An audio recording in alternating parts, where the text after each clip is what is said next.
Great lights. Ooh. Good evening, everyone, and thank you so much for coming out tonight to our winter concert featuring our ninth grade students and a little smattering of our eighth graders.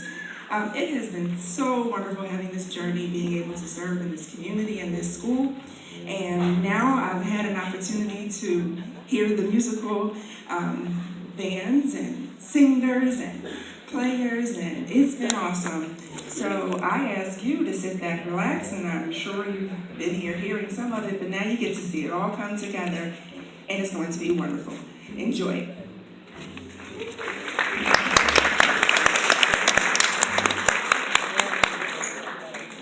Move your elbow.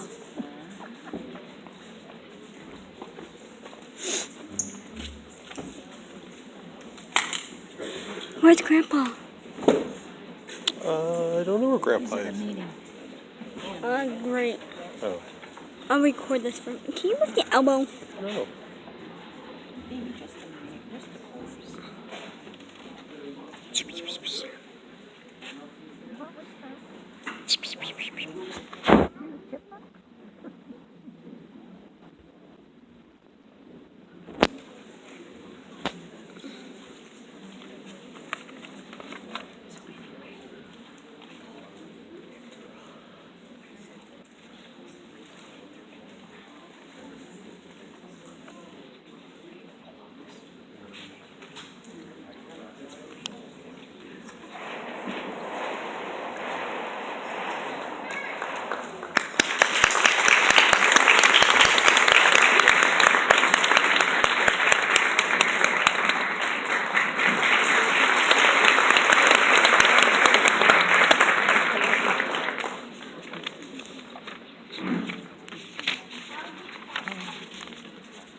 Thank you very much and welcome. Welcome to Pembroke Middle School and welcome to the wonderful ninth grade concert. We have an incredible program in store for you this evening. First piece by Randall Sandbridge is supposed to represent a very fast-moving snake. You hear a lot of rattlesnake types of sounds in the percussion section. Really exciting opening, really kind of fun to play. The next piece we're going to play is very, very different and very impactful. Everybody's familiar with the events of 9/11, September 11th, 2001, and the plane that went down in western Pennsylvania, and the group of people in that plane who became American heroes, who probably saved thousands of lives, we believe in Washington, D.C., which is where the plane was headed, overtook the terrorists, took the plane down. About a year after, this next piece was written by James Swearingen. He's a composer from an Ohio area, and it's sort of in tribute to these people. And it begins with a very, very kind of everyday type of sound. These are people that literally just went to work, got on a plane, following their daily routine. And you hear it get very violent, very rhythmic, very aggressive, almost a struggle on the plane. You can almost hear the impact of the plane. And then there's this moment when the dust settles, and you hear this very somber kind of sound. And then the piece ends very uplifting, and sort of representative of the country kind of lifting itself out from one of our darkest points in history. So, James Swearingen's Flight of Valor.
just hear exactly how challenging it is for the band too. Excellent job, guys. Sorry. Really well done. We're going to go now to a piece that is almost 300 years old. And it's from a much larger work. George Friedrich Handel is a German composer. He spent the latter part of his life living in England. And as all composers do, they go where the money is. And he was hired to write a very lengthy work for choir and orchestra based on biblical text. And this is this is probably the most famous section of this. It's Handel's Messiah. And this is the Hallelujah Chorus. Now the Hallelujah Chorus, if you've ever seen the entire performance of the Messiah, occurs probably about an hour into the piece. It's a very lengthy work. And tradition has it that King George III was at the premiere performance of the Messiah. And for some unknown reason, at the moment of the beginning of the Hallelujah Chorus, maybe he had a cramp in his leg, maybe he needed to fix his underwear, we have no idea, but he stood up. And everybody else in the theater looking, well, the king is standing up, we better stand up. So everybody stood up.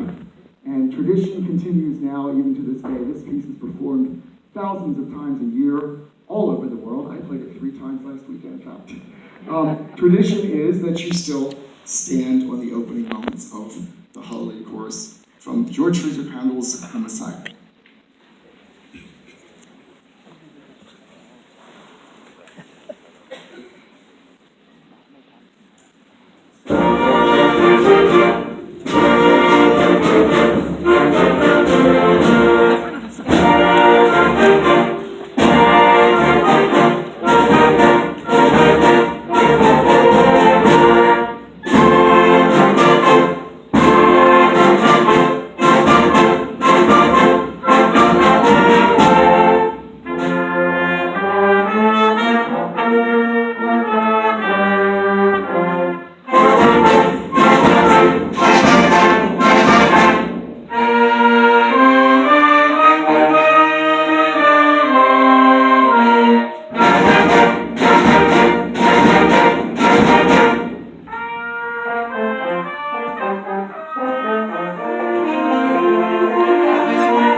Lady over there says to him, she likes him.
Oh my god.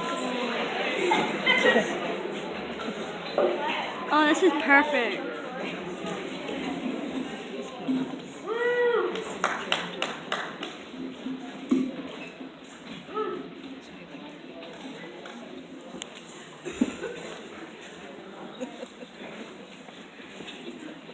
All right. Wow, we got quite the fan club of the 9th grade chorus here today. That's so exciting.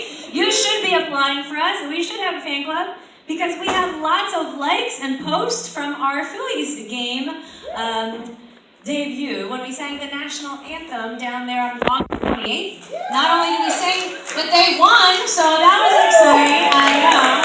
They're not very good. Sorry, sports fans.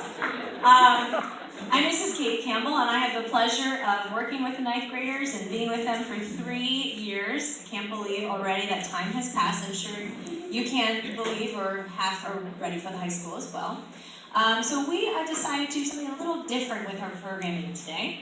We're going to be doing selections on the theme of a journey and what that journey is. So we start with let's go, come travel with me, meaning that we're going to come together as a journey, and then you'll see the steps as the journey progresses, and we had a lot of fun putting this program together. So with that, we have some students readers to explain a little bit more about the songs. You'll find it also in your program.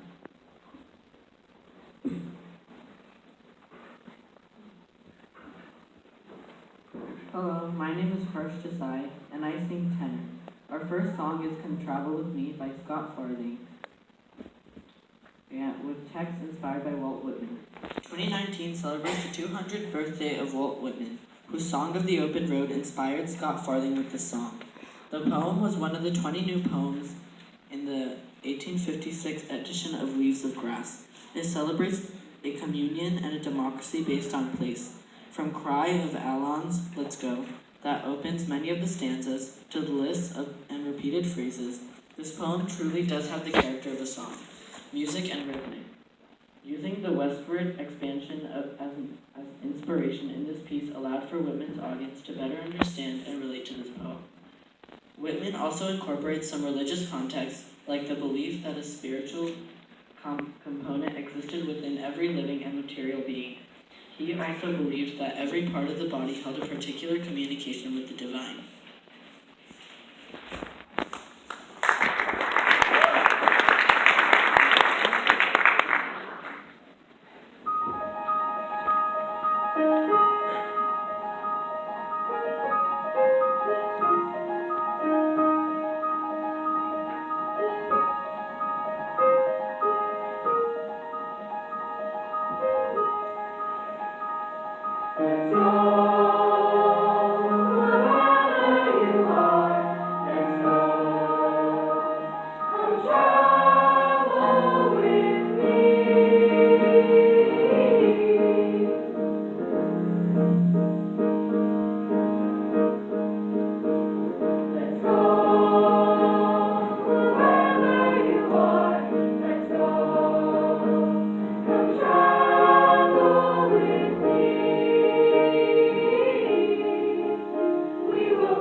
Hi, I'm Claudia Pendlebury and I sing soprano. Alessandro Stradella was an important Italian composer in Italy in the Baroque era. A traveler and popular music figure, he composed and taught music in Italy. He is especially revered today for this opera's and instrumental works. Although Stradella became well known for his numerous contributions to the development of vocal and instrumental music, he also became notorious for his illegal activities and was eventually murdered at 37 years of age. Rise Up His Song is a chorus from his dramatic work El Bargio, which he completed in Genoa in 1681.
Hi, my name is I think Belgium.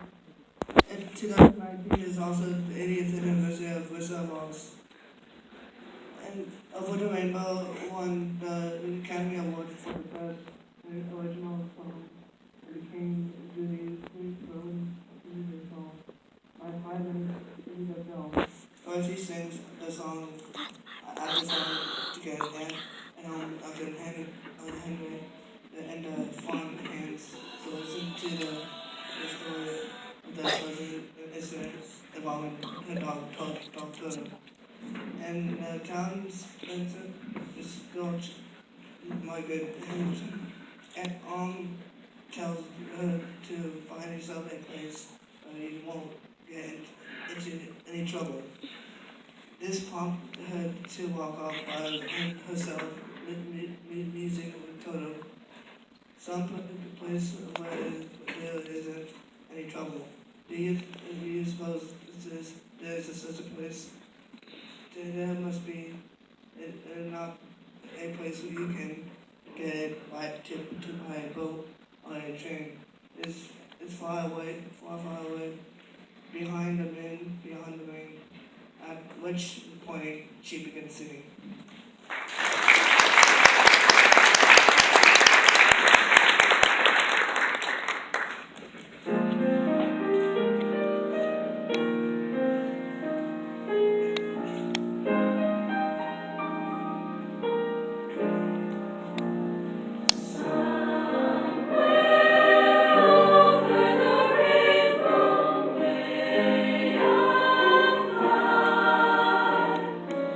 Way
is a song written by the rhythm and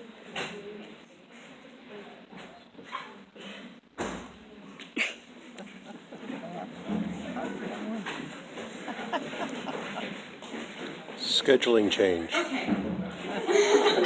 Sorry about that. Hello, my name is Sydney Scholes, and I sing alto in this chorus.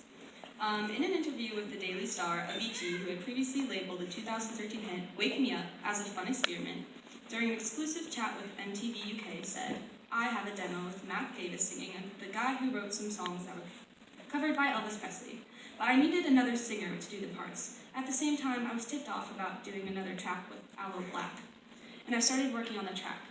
When I was with Mike Enziger from Incubus, we came up with the chord progression and the melody of Wake Me Up, but with no real lyrics.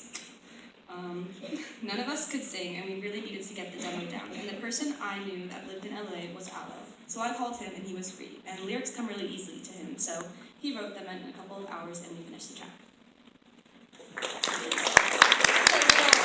Extra little thing. So in my program, I understand that there's not always going to be a conductor in a choir that they're going to be in. I hope that maybe some of you are part of a choir somewhere.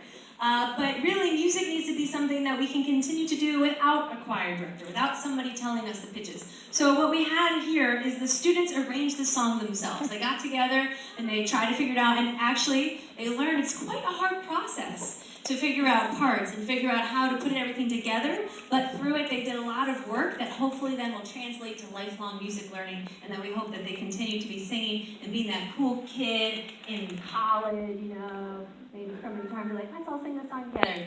Maybe, I mean, there's always hope that you'll be cool, right? Okay. It's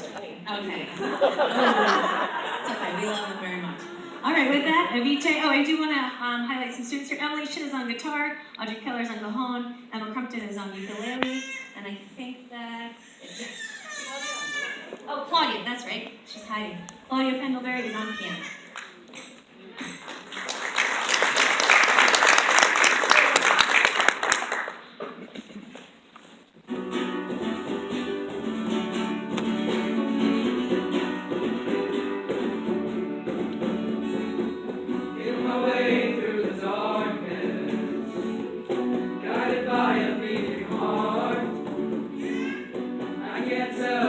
Journey will end, but I know where to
with us to the Phillies game, coming tonight, being supportive of them in their journey. See how I did that?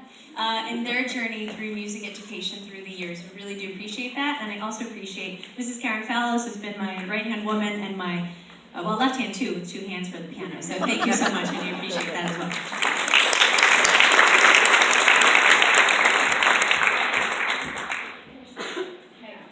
Hello again. My name is Kaylee Rome, and I am singing alto and chorus. Hit the Road Jack is a song written by the rhythm and blues artist Percy Mayfield and first recorded in 1960 as an a cappella demo sent to Art Root. It became famous after it was recorded by the singer-songwriter pianist Ray Charles with the Raylettes vocalist Margie Hendricks and eventually became one of Charles' signature songs.